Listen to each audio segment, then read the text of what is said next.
What if I told you that the moment a police chief resigns after a mass shooting isn't just about accountability, it's about the fragile dance between public trust, political pressure, and the sheer chaos of modern crisis management?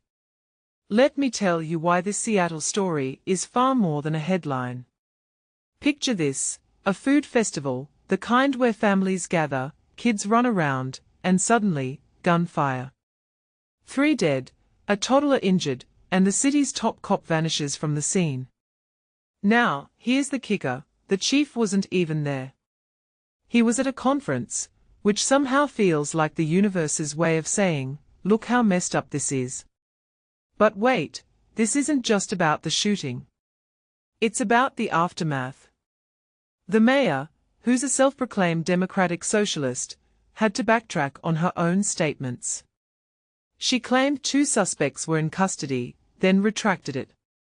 That's not just a gaffe, it's a textbook example of how misinformation in real-time crises can turn panic into pandemonium. And let's talk about the silence. 5 hours without updates. In an age where we scroll through TikTok during breakfast, that's not just negligence, it's a betrayal of the public's right to know. What makes this really interesting is how it exposes the gap between law enforcement's internal protocols and the public's expectation for transparency. Now, here's where it gets messy. The police chief, Shon Barnes, is the city's second black chief. His resignation came amid pressure from black community leaders who called him a scapegoat. But hold on, these same leaders praised him for reducing gun violence and improving police-community relations. That contradiction is wild. It's like saying, we want you to fix the system, but don't let the system fix you. And don't get me started on the political theater. 4 police chiefs in 3 years. That's not stability, it's a revolving door of crisis management. When the mayor kept Barnes on despite her defund the police rhetoric, it felt like a calculated move to avoid rocking the boat. But now, with this resignation, the boat's capsizing. What this really suggests is that public safety isn't just about crime stats, it's about trust.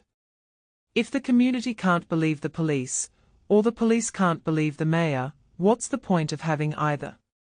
And here's a thought, what if the real tragedy isn't the 3 deaths, but the fact that this all happened during a festival meant to celebrate life? It's a cruel irony that screams for deeper reflection. Personally, I think this story is a microcosm of America's ongoing struggle to balance security with accountability.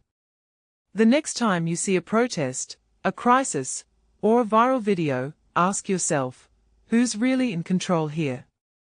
Because right now, it feels like no one is.